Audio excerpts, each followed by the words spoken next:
it's me, Savannah. Welcome back to my channel before I decide. So that's right, my communication giving. Here's some of that. Today, we are going to change. Oh, wait. They have 5 seconds to subscribe. 5, 4, 3, 2, 1. Time's up.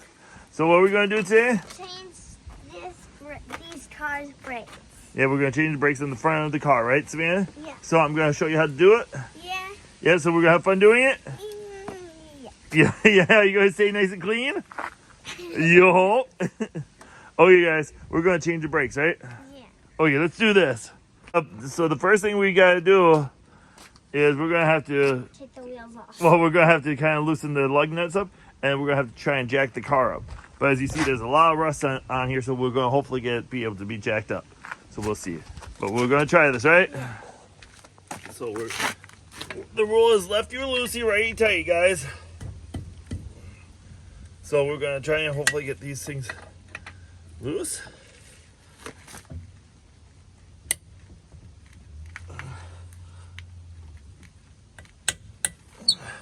And you get them loose before you jack the car up, because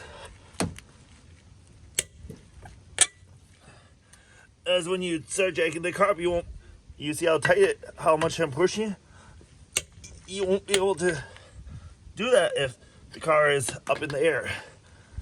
So that's what I'm doing right now. It's just loosening them up.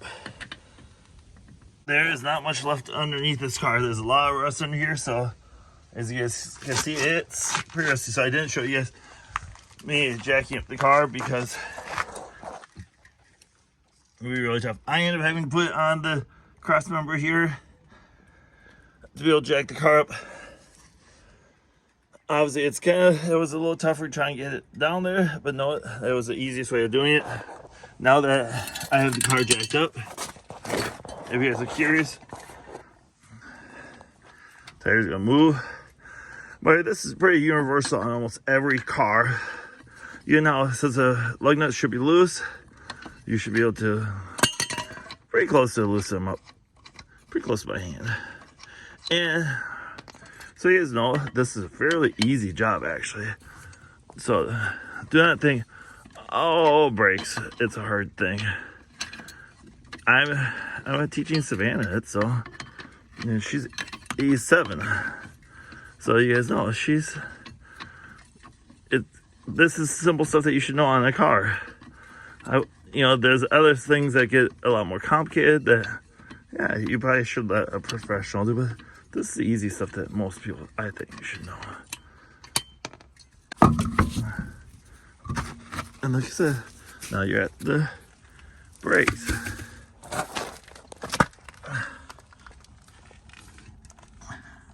And looking at it, this brake looks pretty good.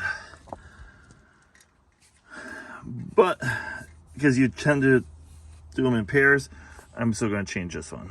Okay, so I'm going to give me a couple minutes and I'm going to find the right wrench. Be right back. So it's a 5/8 inch, guys. There is a bolt up here, and this is pretty common for most cars. There's a bolt up here. Yep, and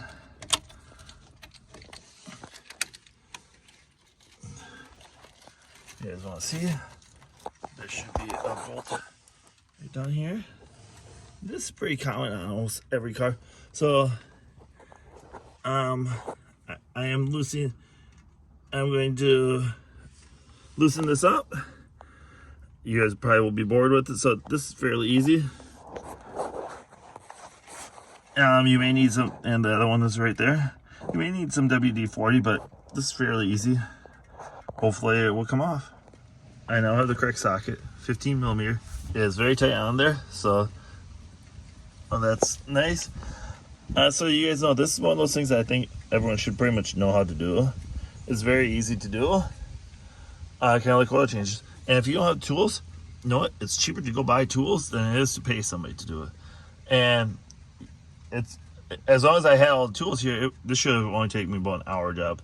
But because it's been a little longer, because I've spent more time driving back and forth, it's taking me a little longer than what it should. So, but I should have all the tools now to finish this up and be able to get to the other side. One thing I forgot to do is I still pop the hood. Okay, I started popping the hood. You guys probably are wondering why I need the hood pop, lift up.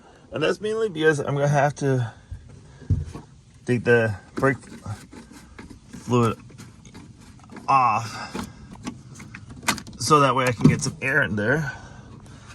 And I'm going to prop the hood up here, and we'll get that done. So we're gonna, and it looks pretty empty on the brake fluid. I'm shocked that it hasn't given me the warning lights on it. So now I'm going to get this one off, and this one should take me no more than about a minute to get off with, because I have the nice tools here. And if nothing else, I can go get my breaker bar. So, see, when I got those bolts off, like I said, it was fairly easy once I had the right tools. And as you see, it's coming off. The whole thing is coming off. Oh, that pad's badly worn. So, that's the road. This is the rotor, guys. As you can see, there's a little bit of grooves, and like Savannah said, it looks kind of like a record. And it's worn like the brake pads. Oh, I'm going to show you these brake pads. And yes, your hands will get dirty, so don't worry on that one when you do this stuff.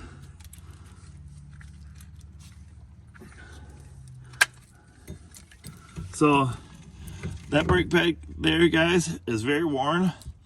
You can get a lot more. You can probably get a few more miles out of it.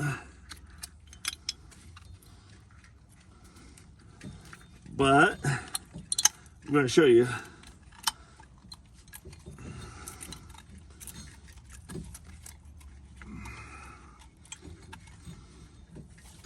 Come on now, brake pad.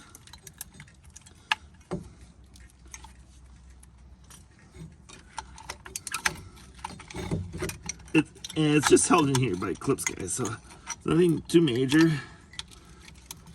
You can use a screwdriver, anything you want to pry it out.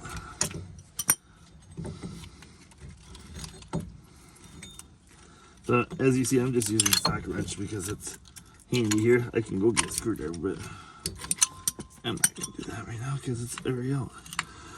Here's where you're coming into issues with your brake pads. They're worn, and yes, the car was definitely grinding. It was grinding for about 3 or 4 days. But since I wasn't driving much, I really didn't take care of it. But when it starts grinding, guess what? You're gonna lose. Your rotor is now going to be pretty well shot, which is why I was fully aware of that when I started doing it. So I went and just replaced the rotor. And now I'm looking at how I'm going to get this thing back in. And this is why, if you guys, I didn't show you guys, I did go buy some clamps at the store.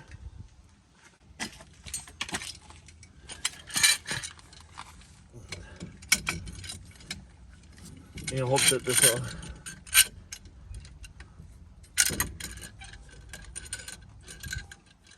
get it so that way I can get the brake pads in here.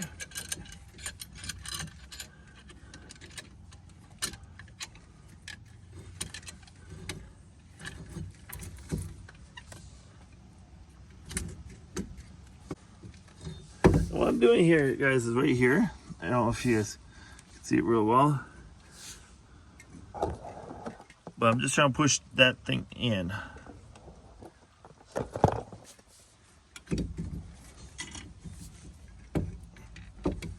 And this thing is called a brake caliper, guys. So I'm just kind of pushing the caliper back in.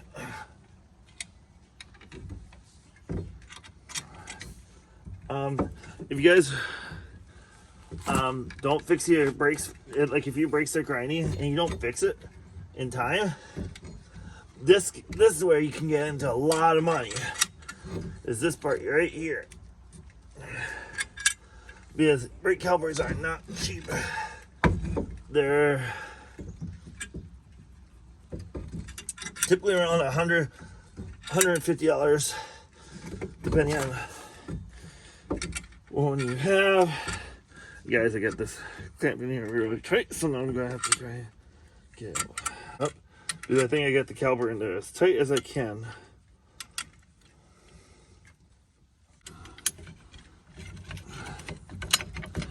My guess is what it is. As you see, it's in the caliper. There we go. The quick release did work finally. Don't ever go cheap on your brakes, because see, that's what a new brake pad looks like. You don't ever want to do cheap on your brakes, because the instant you do cheap, the instant you crash into the car ahead of you. And also, if your brakes are grindy, make sure you get them fixed, because you really don't want to get stuck. Okay, I got this one in there.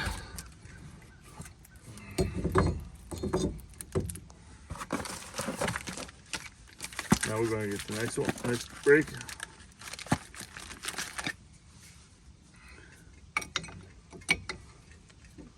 Which one, you guys?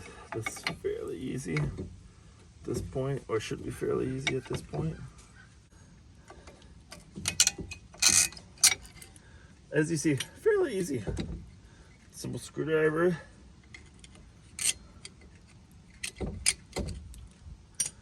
Prime off. The caliper will allow you to go free, and you can get your brake pad under there. Put them back on.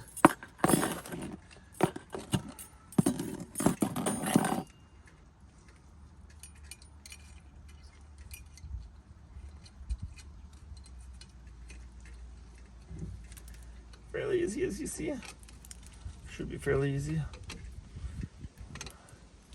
And all this does is pretty much allows your caliper to be back together.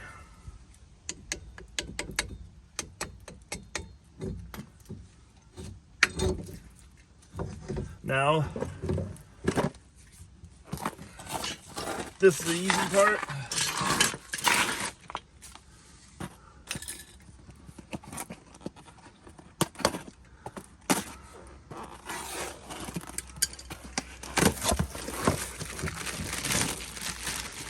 Really easy part, as you see. I'm going to try not to touch the rotor with it. With my hands.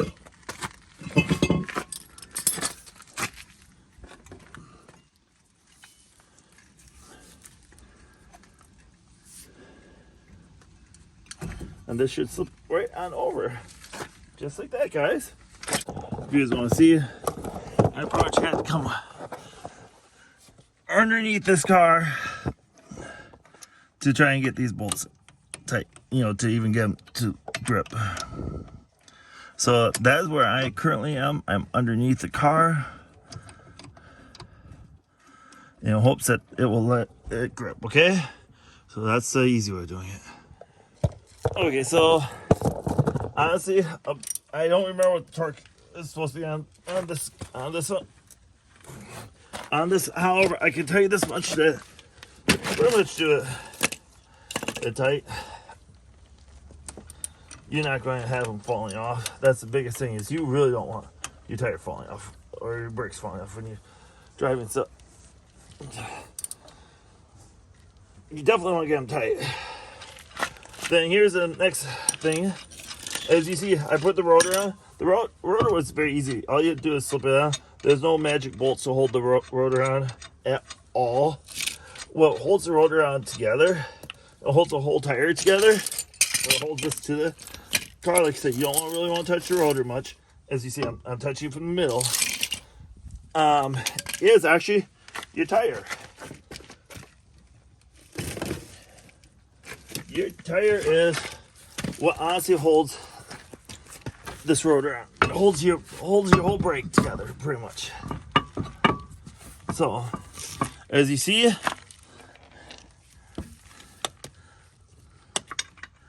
we're gonna get this brake back. We're gonna get this back on.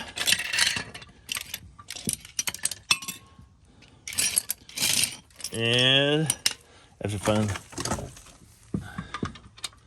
with a couple lug nuts, which I have a feeling is the ones I used.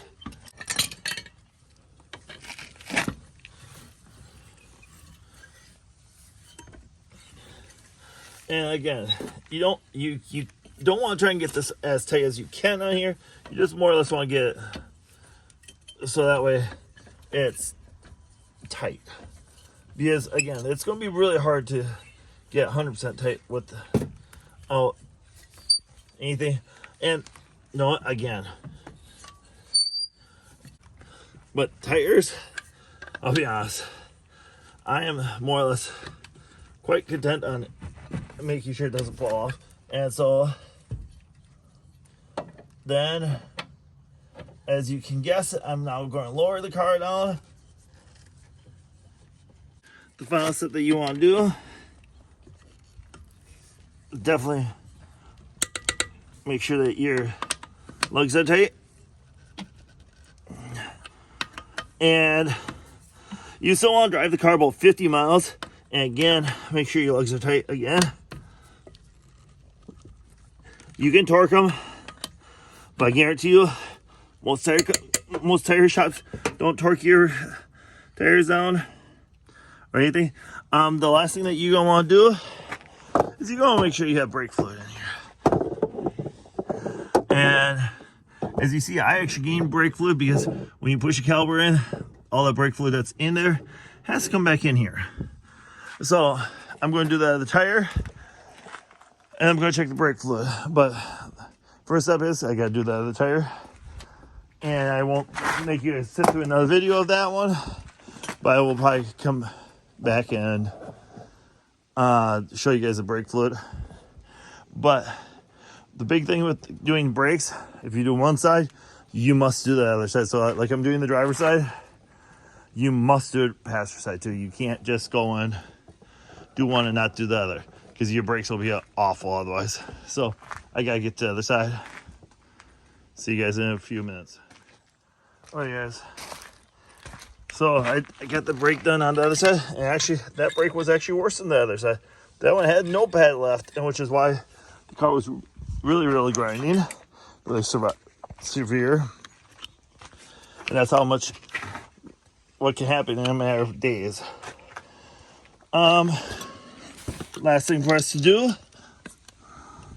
actually I should say last couple things for us to do.